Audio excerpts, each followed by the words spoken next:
Hi friends, ఈరోజు మాది fish curry అండి. సో టేస్ట్ చేసి చూద్దాం. నేను ఒక ముక్కేమో ఫ్రై చేసుకున్నాను, ఒక ముక్కేమో పులుసు ముక్క వేసుకున్నాను అనమాట. రెండు కలిపి తింటే చాలా బాగుంటుంది.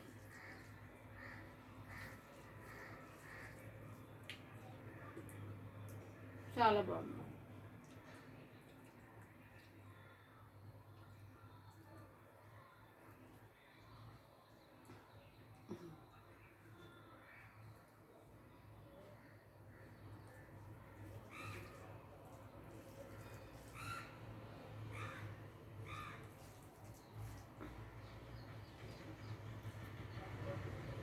ఇలా నంచుకొని తినండి, చాలా బాగుంటుందండి.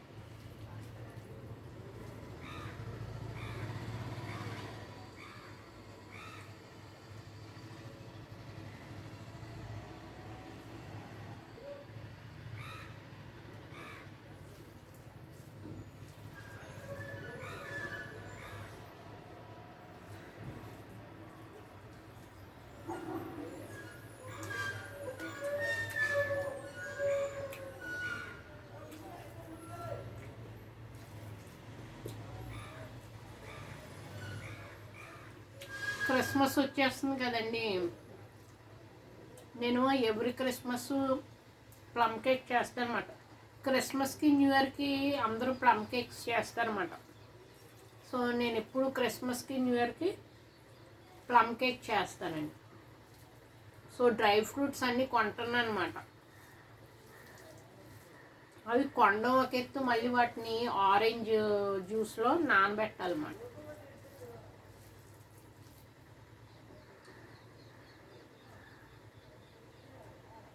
చాలా బాగుంటుందండి. మన ఇంట్లోనే ఆ విధంగా ప్లమ్ కేక్స్ వండుకొని మనము సెలబ్రేట్ చేసుకుంటే చాలా బాగుంటుంది అన్నమాట.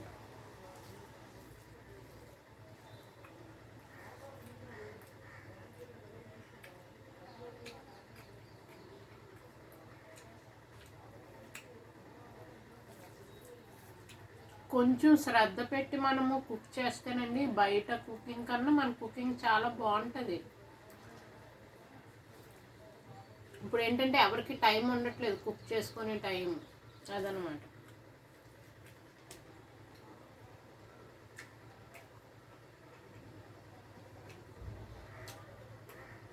అందుకని ఏం చేస్తున్నారంటే అందరూ కొనేసుకుంటున్నారు.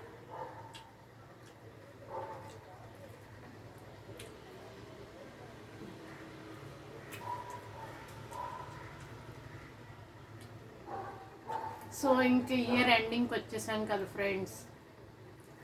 సో ఈ డిసెంబర్ మంత్ ఏంటో ఆనందం ఉంటుందండి. ఇయర్ ఎండింగ్కి వచ్చాము, ఇయర్ అంతా దేవుడు మనల్ని సురక్షితంగా కాపాడాడు. సో ఈ ఆనందం అనేది ప్రతి ఒక్కళ్ళ మొహం చూడండి, ఏదో ఆనందం. ఎన్ని సమస్యలు ఉన్నా, నాకు ఎన్నో సమస్యలు ఉన్నాయి, అయినా కూడా డిసెంబర్ మాసం వచ్చేసరికి నాకు ఏంటో ఆనందం అండి, ఏంటో ఆనందం. సో దేవుడిని చక్కగా ఇయర్ అంతా మనల్ని రక్షించాడు. అలాగా చాలా ఆనందం, తెలియని ఆనందం అండి. సో అదనమాట. ఇయర్ ఎండింగ్ చూడండి, బయట కూడా హడావిడిగా ప్రతి ఒక్కరు ఆనందంతో ప్లమ్ కేక్స్ అమ్ముకుంటూ, కొంతమంది కేక్స్ కొనుక్కుంటూ, సో చాలా సెలబ్రేషన్స్ ఉంటాయండి.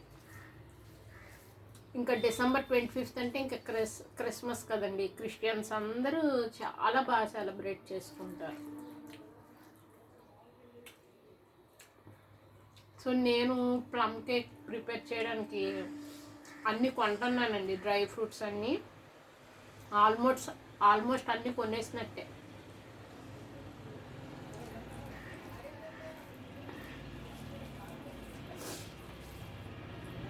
ముందు నుంచి ప్రిపేర్ అవ్వాలండి. మనం ప్లమ్ కేక్ వండాలంటే ముందు నుంచి ప్రిపేర్ అవ్వాలి. వాటికి సంబంధించినవన్నీ కొనుక్కోవాలి, వాటిని పౌడర్ చేయాలి. నట్మెగ్ పౌడరు, సినమన్ పౌడర్, ఇవన్నీ చేయాలండి. ఇవన్నీ చేయాలన్నమాట.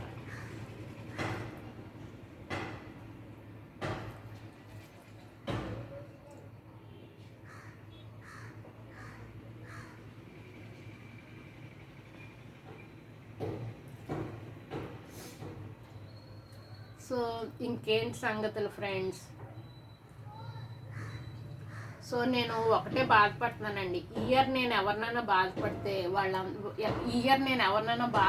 వాళ్ళందరికీ దండం పెట్టి నన్ను క్షమించమని అడుగుతున్నాను. సో నేను బాధ పెట్టినందుకు ఎవరినైనా బాధ పెడితే దేవుడు కూడా నన్ను క్షమించాలండి. సో క్షమించమని దేవుణ్ణి వేడుకుంటున్నాను. నేను బాధ పెట్టిన వాళ్ళని కూడా వేడుకుంటున్నానండి. తెలుసో తెలియకో నేను ఎవరినన్నా ఏడిపిస్తే, బాధ పెడితే, నేను ఎవరిని ఏడిపించను నా ప్రవర్తన ద్వారా. సో నేనేమన్నా తొందరపడి ఎవరినన్నా హట్ చేసి ఉంటే సో నన్ను క్షమించండి పెద్ద మనసుతో. సో అదనమాట.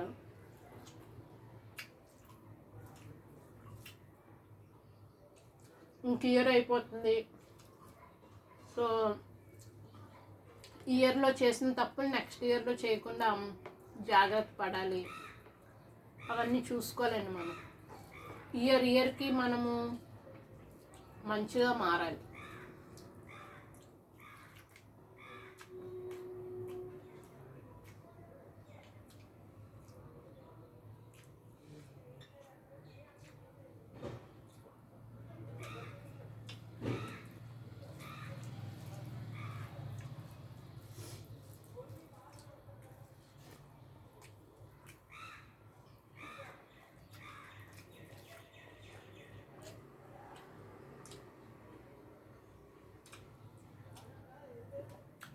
సో నెక్స్ట్ ఇయర్ నేను ఏమనుకుంటున్నానంటే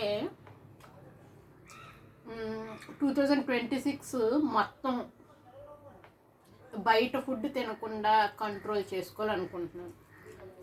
బయట ఫుడ్ ఎందుకంటే నా హెల్త్ అంతా పాడైపోయిందండి. అందుకనే అంటే బయట ఫుడ్ తినడం వల్లని కాదు, హెల్త్ అయితే పాడైంది. సో జాగ్రత్తగా ఉండాలన్నమాట. బయట ఫుడ్ ఏం తినకూడదు. ఇంట్లో కూడా చాలా జాగ్రత్తగా వండుకొని వెజిటబుల్స్ ఎక్కువ తినాలన్నమాట. లేకపోతే నా హెల్త్ చాలా పాడైపోతుంది, ఇంకా పోతుంది అన్నమాట. సో ఇంకా డాక్టర్ గారి దగ్గరికి కూడా వెళ్ళాలండి. ఇంకో 2 డేస్లో డాక్టర్ గారి దగ్గరికి వెళ్దామని డిసైడ్ అయ్యాను. రేపు కూడా కొంచెం బిజీగా ఉంటానన్నమాట. కొన్ని జిరాక్స్లు అవి తీసుకోవాలన్నమాట. ఆ పనులు అయిన తర్వాత మెల్లిగా డాక్టర్ గారి దగ్గరికి వెళ్దాం అనుకుంటున్నాను.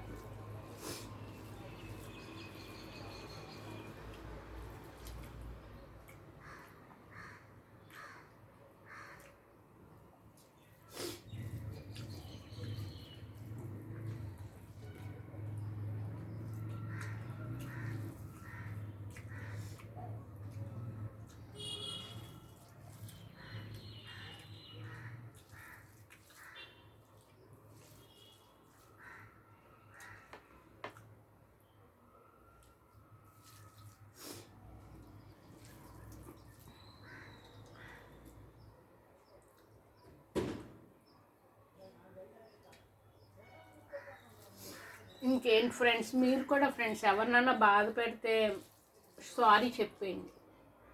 సో నాకు తెలిసి ఇయర్లో ఒకళ్ళని బాధ పెట్టాను. ఇయర్ ఎండింగ్లోనే ఒకళ్ళని బాధ పెట్టాను, ఒక పెద్ద సార్ గారిని.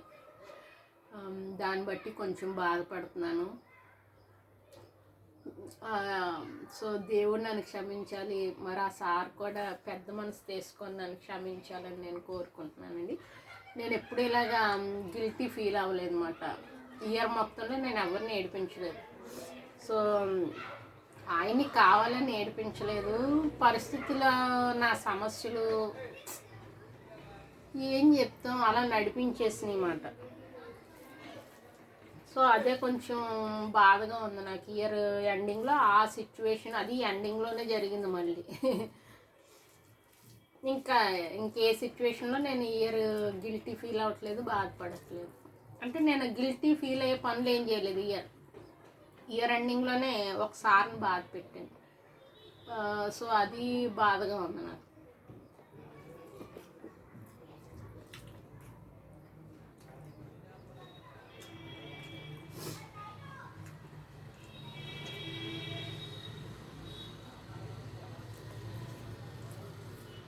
ఇంకేంటి ఫ్రెండ్స్ సంగతులు.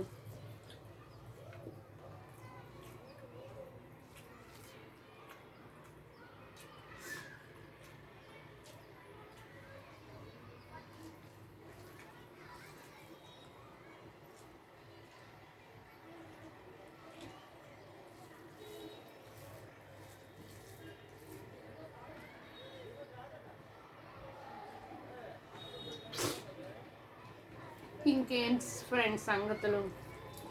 సో మీరు కూడా ఇయర్ ఎండింగ్లో ఎవరన్నా బాధ పెట్టారా, ఏమన్నా తప్పులు చేశారా, అవన్నీ తెలుసుకొని వాటిని విడిచిపెట్టండి. నెక్స్ట్ ఇయర్ చేయకూడదు అని విడిచిపెట్టాలండి. అర్థమవుతుందా? సో అదనమాట. నేను ఏమన్నా ఇయర్లో తప్పులు చేశాను, నేనేం తప్పులు చేయలేదండి. సో నేను చేసిన పొరపాటాల్లో చెప్పాను కదా, ఒక సార్ గారిని బాధ పెట్టానమాట. అదే బాధగా ఉంది. ఆయన చాలా పెద్ద సార్ అండి. సో అంటే నా సమస్యలు వల్ల నాకు టెన్షను, ఆడవాళ్ళు టెన్షను, బాధ అలా మాట.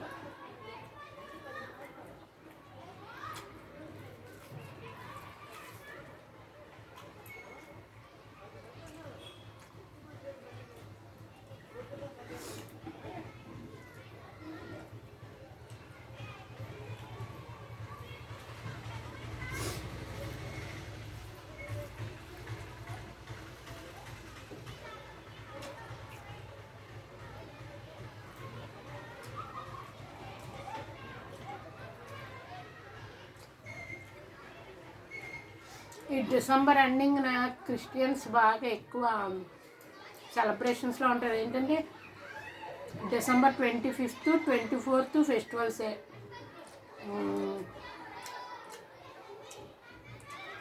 అదేవిధంగా డిసెంబర్ 31st మాకు ఫెస్టివల్, ఫస్ట్ అలాగే ఫెస్టివల్, 4 ఫెస్టివల్స్.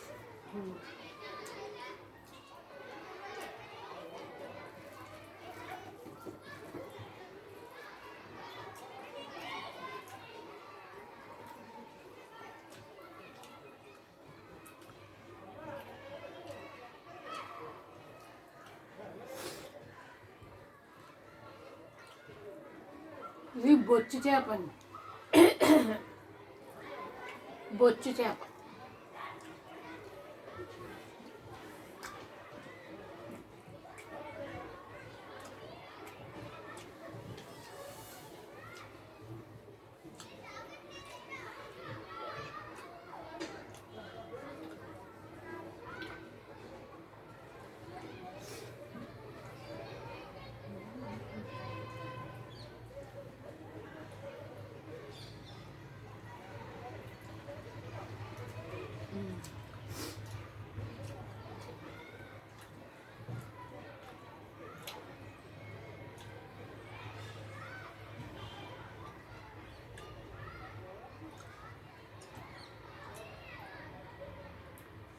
సో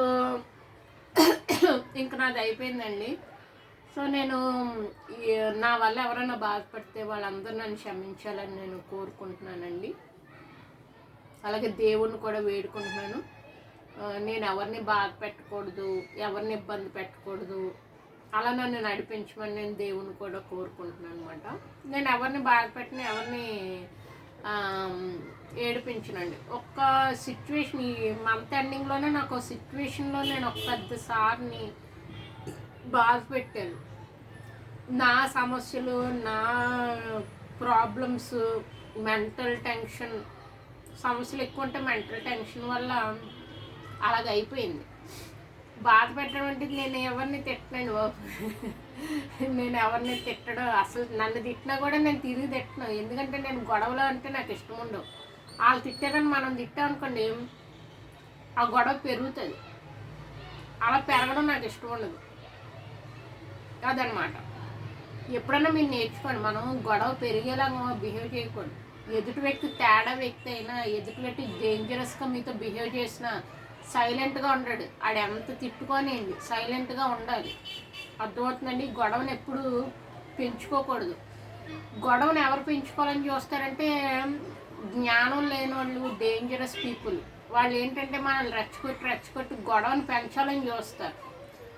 సో అటువంటి వాళ్ళని మీరు ఐడెంటిఫై చేసి వాళ్ళు మిమ్మల్ని ఎంత రెచ్చగొట్టినా మీరు రెచ్చిపోకండి, గొడవ పడకండి.